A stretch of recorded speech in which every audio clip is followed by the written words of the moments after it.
Thanks very much, Dave, and thanks very much to the Gallagher team for giving me the opportunity to come here and speak to you today. I'm going to take about 20 minutes of your time this afternoon to talk about holistic security, to talk about the integration of security, and hopefully to leave you with some food for thought about how security can become a much more integrated part of the wider business. We're an independent consultancy and we're experts in the holistic integrated approach. We genuinely believe that security is something that needs to be totally, holistically integrated within the business. It's how we do our business, and it's how we work with other businesses. Because we believe that security is not something you can do once and forget about. It's something that is a cyclical approach, and it needs to be a virtuous cycle, which means it needs to be something that we're continually revisiting so that we end up with a continuous improvement process. And we believe that's important because security is there primarily to address risk to our businesses, risk to our built estate. And risks change. The threat landscape changes, and therefore the degree of protection and the complexity of the protection needs to evolve and change also. So by driving forward a risk-based approach to security, what we're able to do is have this continual evolvement and implementation of industry best practice.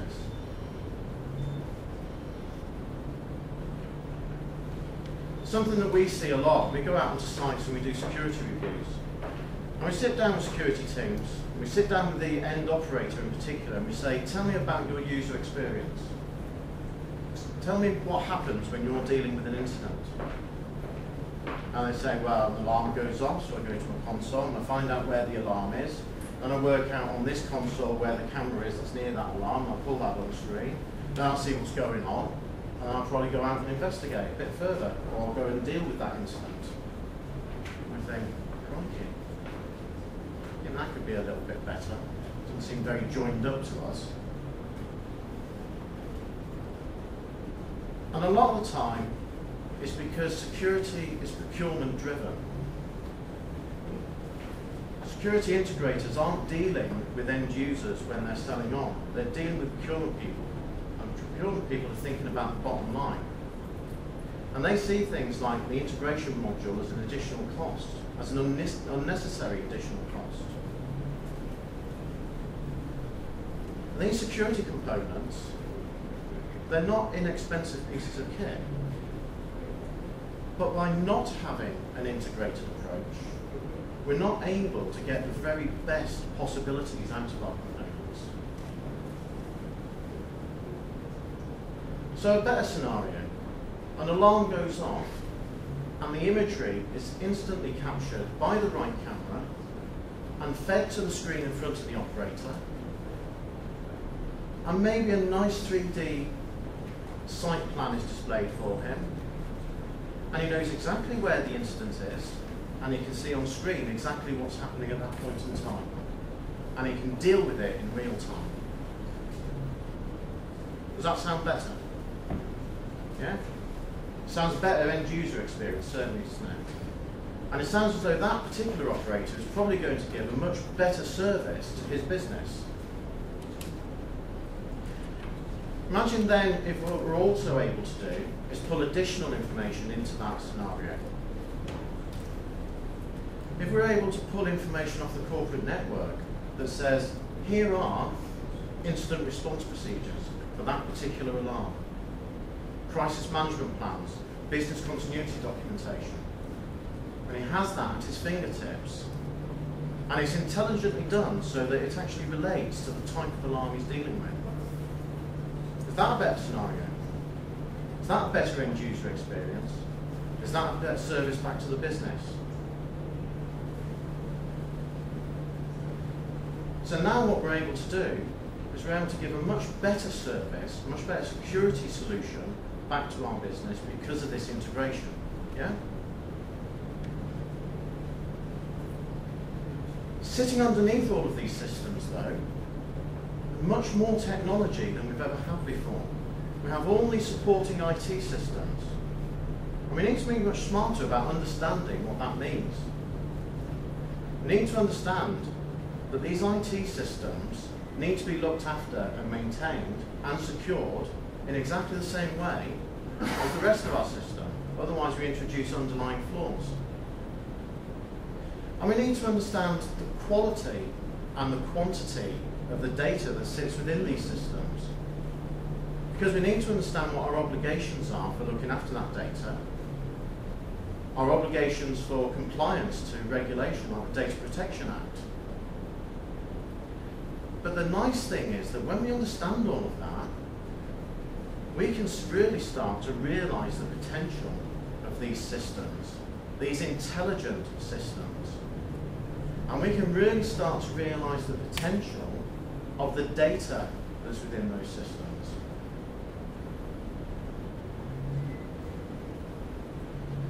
So, we take our scenario now, and our guy's got this lovely integrated approach, and he's getting all of this information. And what about if we now go back to the business, and we say, we can work with you to give you some service back? What if we say, we can provide you with information for timesheeting purposes? We're providing a service back to the business now. At the moment, in a large number of businesses, security is kind of seen as being over here. It's this silo over here. It's those people that look after security. And we're not seen as providing a return on investment, which is why we struggle for funding. We're not seen as providing a valuable service back to the business, but we can be if we're smarter. So what about if we go and we speak to building managers and we say, we can give you valuable business intelligence. We can give you information on footfall. We can give you information on peak occupancy. We can give you information on trough occupancy. We can give you information that will allow you to manage the building in a more efficient and smarter way. We can tell you when areas of our building are not occupied for periods of time. So a 1 degree reduction in heat on a thermostat gives us a 10% efficiency. So we're saying to the business, we can help you with things like your carbon footprint, your green agenda. We can give you information, we can give you intelligent information that can actually help you to drive down costs of running the built estate. So where are we now? We're still out here in the cold as the security people. Yeah, what we're starting to do is starting to say to the business, we cut across business silos. And if we're smart, we can be seen as being a real valuable asset to the business. What about if we say we can work with HR? I've already mentioned timesheet information. But what about being able to link into things like HR systems and health and safety systems, so that we're able to provide proactive and preemptive control? We're able to link into back-end databases that say, if you don't have a current license to work, you don't go into those dangerous areas. If you have not done your hazmat refreshers, you do not go into hazardous areas. Is that a good service? What about if we're able to take that step further and proactively inform users and line managers that those licenses are going to expire? And give them the opportunity to do the refresher training and not just be the, your name's not down, you can't come in. That's a good service, isn't it? That's something that businesses would normally pay for. And what if we can go back to them and say, you don't need to pay for that, it's okay. It's already in our system, we can do that. No extra cost to you, we'll provide you with that service. How many business managers are going to start sitting up now and thinking, hang on a minute, this is quite useful to me?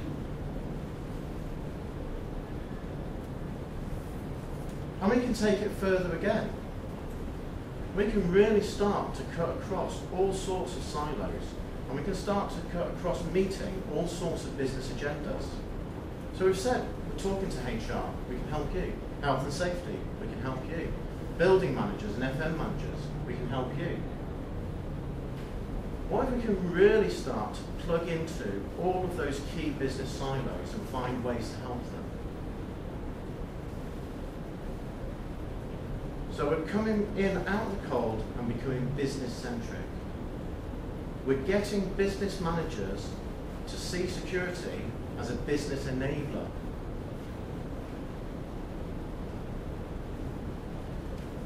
What about if we're in a shift-based system, or an environment where we have regular late finishing at work, or something like a retail environment or supermarket, and we're able to say to the business, we can give you demographics here, and we know that at that particular time, 11 o'clock at night, we have a high number of female workers leaving that particular premises, and we know, because we did a risk assessment at the beginning, don't forget, we know that that's in a high-risk area, so we will provide a proactive security service at that point in time. We will make sure we've got eyes on that place at that time, that we are ready to intervene if anything happens. We can provide that safe working environment. But more than that, how much assurance, how much of a nice warm feeling are those workers having, knowing that they're being given that proactive service? I think I'd like that. Would you like that? You'd like to know that when you were leaving work, if you were leaving at a dangerous time, in a dangerous place, there's somebody keeping an eye on you. And that doesn't have an inherent value to it, but it's security saying, we're actually really clever in what we can do. We can engage with a business and give you all of these things. And do you know what? It didn't really cost you anything. So we've got this comprehensive risk-based strategy. We've used that to design our systems. We've used that to drive policy and process. We've cut down these business silos. We've increased business engagement, and we've become business-centric. We're providing the business with intelligence that they can use to make the business smarter and more efficient and more effective. And most of the time, we're doing that with what we've already got. How does that sound? Yeah? I like the sound of it myself. A representative supermarket. Now retail, and supermarkets in particular, have always been ahead of the curve. They have always understood the value of business intelligence. They know that information is king. They know that intelligence keeps them ahead of their competitor. And they're using security systems in a very smart way. Supermarkets are using their security systems to tell them footfall, to tell them which aisles people are visiting, and the demographics of those visitors, and the times of day and night when those visitors are arriving. And they're building their marketing strategy around that intelligence. They'll do A/B testing. They'll put a promotion at either end of an aisle, and they'll use their CCTV imagery, reviewing that imagery, to see who visited which promotion, how long they spent there. And they link all of that into EPOS systems, their electronic point of sale systems. So they know what you did from the minute you entered the store to the minute you left with your carrier bag under your arm. And they know exactly what you bought, and they can track that back and see why you bought it. And they do this with all sorts of promotions. So a Heineken promotion sat next to Stella, and they'll put a money off offer on the Heineken, and they'll watch and see, did people go to the promotion? Did they spend a long time looking at it? Did they buy, or did they still go back to their own brand that they normally buy? And they'll tweak their promotion. try and make you buy what they want you to buy. That's pretty clever stuff, really, isn't it? It's pretty clever stuff considering they're using a system that originally was put in for purely security and health and safety. But it delivers so much more within a retail department because they're using this imagery for the customer service side of things as well, for driving forward the customer experience. So they're looking at footfall, and they're looking at queuing times, and they're looking at staffing levels. And they're looking at how they can bring all of that information together to deliver the best customer service. But they also want to make sure that what they're driving forward is an increased internal cost balance as well. They don't want to be flooding the tills if there's nobody in the store. And they don't want one person on the till when they've got hundreds of people in the store. They want to get a balance somewhere in between. Now you can do all of this if you think about your own individual business environments and think about the systems that you've currently got. I'm sure every one of you can think of a use for those systems that is above and beyond pure security. And we can really do that when it becomes this holistic, integrated security solution.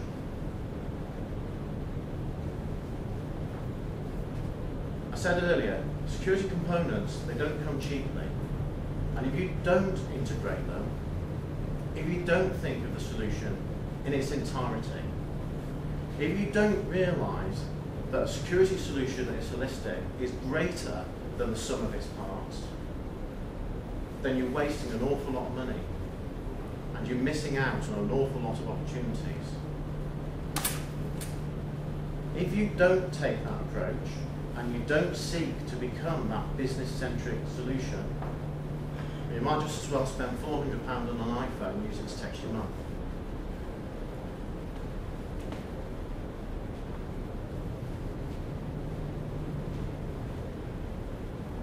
At the end of the day, it starts off by saying, why are a lot of security solutions not integrated? They're not integrated because there's a cost associated with integration.